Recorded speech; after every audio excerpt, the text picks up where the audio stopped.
Welcome back to my channel Neelu's classroom. आओ कुछ नया सीखें। Hello friends, welcome back to my channel. क्या आपने कभी सोचा है कि प्लूटो को हम ग्रह क्यों नहीं मानते अब, और उसे बौना ग्रह क्यों कहते हैं?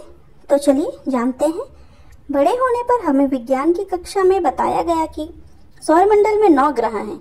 बुध, शुक्र, पृथ्वी, मंगल, बृहस्पति, शनि, यूरेनस, नेपच्यून और प्लूटो ने सौरमंडल के ग्रहों का गठन किया और यही हम जानते थे।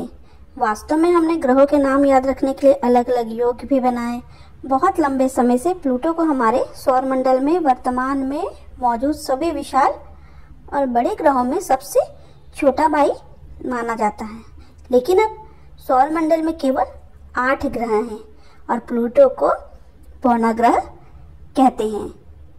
आप में से जो नहीं जानते कि उनके लिए प्लूटो को अब एक बौना ग्रह माना गया है। यह ग्रह सूर्य से लगभग 3.6 बिलियन मील दूर है और चुपचाप उस कक्षा में घूम रहा है जो इतने वर्षों से उसके पास है।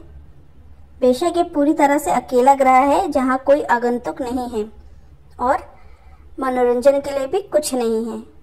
निश्चित रूप से प्लूटो कभी हमारे सौरमंडल का हिस्सा था। यह छात्रों के लिए सभी तारामंडल और विज्ञान की किताबों में दिखाया गया। हालांकि प्लूटो के लिए यह लाइमलाइट बहुत लंबे समय तक नहीं थी। एक ग्रह के रूप में ख्याति प्राप्त करने के केवल 76-80 वर्षों में प्लूटो से यह पदनाम छीन लिया गया। चलिए कुछ प्लूटो के इतिहास के बारे में भी जानते हैं। अगर आपको याद होगा कि आपने प्लूटो के बारे में क्या पढ़ा है, तो इसे साल 1930 में खोजा गया था और इसका नाम प्लैनेट एक्स रखा गया। प्लूटो की खोज के पीछे एक अमेरिकी खगोल शास्त्री क्लॉयड टॉमबाग हैं। अपनी खोज के बाद प्लूटो उस दौर में काफी लोकप्रियता बटोरने में कामयाब रहा। प्लूटो का उल्लेख नहीं करने के लिए नामकरण के लिए 1000 से अधिक विभिन्न प्रस्ताव भी प्राप्त हुए। हालांकि अंत में अंडरवर्ल्ड में ग्रीक देवता के नाम पर प्लूटो नाम चुना गया था। हालांकि यह ग्रह हमेशा अपने द्रव्यमान के संदर्भ में विभिन्न विशेषज्ञों की जांच के दायरे में था। प्रारंभिक गणना किए जाने के बाद प्लूटो के द्रव्यमान को वास्तव में पृथ्वी के द्रव्यमान के बराबर माना गया। हालांकि इसके बाद वर्ष 1948 में यह ज्ञात हो गया कि प्लूटो का द्रव्यमान मंगल ग्रह के द्रव्यमान के बराबर था। अंत में वर्ष 1978 में प्लूटो के सबसे बड़े चंद्रमा चारोन की खोज के बाद लोगों को प्लूटो का वास्तविक द्रव्यमान ज्ञात हो गया। यह पता चला कि प्लूटो का द्रव्यमान वास्तव में पृथ्वी के द्रव्यमान का केवल 0.2% था। यह शीर्ष 10 कारणों में से एक है कि क्यों प्लूटो अब ग्रह नहीं है। तो चलिए जानते हैं कि प्लूटो अब ग्रह क्यों नहीं है। प्लूटो अब एक ग्रह क्यों नहीं है, इस सवाल में आने से पहले आइए हम प्लूटो और इसकी रूपरेखा के बारे में थोड़ा और जान लेते हैं। वर्ष 1992 में कुइपर बेल्ट की खोज की गई थी। यह मूल रूप से विभिन्न आकाशीय पिंडों का संग्रह है जो नेपच्यून की कक्षा से लेकर 55 विभिन्न खगोलीय इकाइयों तक फैला हुआ है।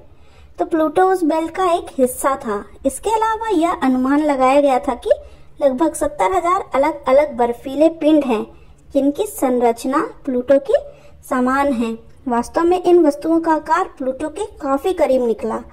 अतः प्लूटो के ग्रह के रूप में स्थिति को लेकर प्रसन्न चर्चाओं में आने लगे। साल 2005 में नेपच्यून के पार वस्तु एरिस की खोज के साथ चीजें आखिरकार बदल गई। एरिस प्लूटो से काफी बड़ा था और वस्तु का आकार भी थोड़ा बड़ा था। साथ ही प्लूटो की तुलना में बड़ा नहीं होने पर वस्तु की कक्षा लगभग समान आकार की थी। इस विवाद के कारण अंतर्राष्ट्रीय खगोलीय संघ की महासभा वर्ष 2006 में आयोजित की गई थी।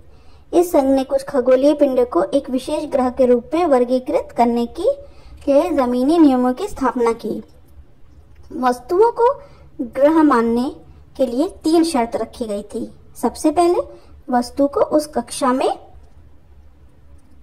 होना चाहिए जो सूर्य के चारों ओर हो। दूसरी, वस्तु को गोलाकार आकार में खींचने के लिए पर्याप्त गुरु गुरुत्वाकर्षण होना चाहिए। तीसरी शर्त यह थी कि वस्तु को अपनी कक्षा के पड़ोस को साफ करना चाहिए था। दुर्भाग्य से प्लूटो के लिए तीसरी शर्त पूरी नहीं हुई।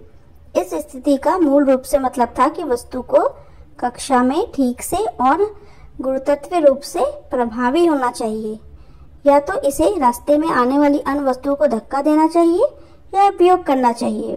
अन्य ग्रहों के विपरीत प्लूटो का द्रव्यमान उसकी कक्षा में मौजूद विभिन्न वस्तुओं के द्रव्यमान का 0.7 गुना था, इसलिए प्लूटो ग्रह बनने के लिए योग्य नहीं था। हालांकि एक अच्छी बात यह थी कि जो वस्तुएं नियमों में उल्लेखित अन्य 2 मानदंडों को पूरा करती वे बौने ग्रह कहलाने के योग्य होंगी। इसलिए हमारे सौर मंडल के कथित रूप से 9वें ग्रह ने बौने ग्रह का नाम टैग अर्जित किया। क्या प्लूटो को हमारे सौर मंडल के 9वें ग्रह से हटाना सही था या नहीं? आप इस बारे में क्या सोचते हैं? प्लीज कमेंट करके जरूर बताइएगा।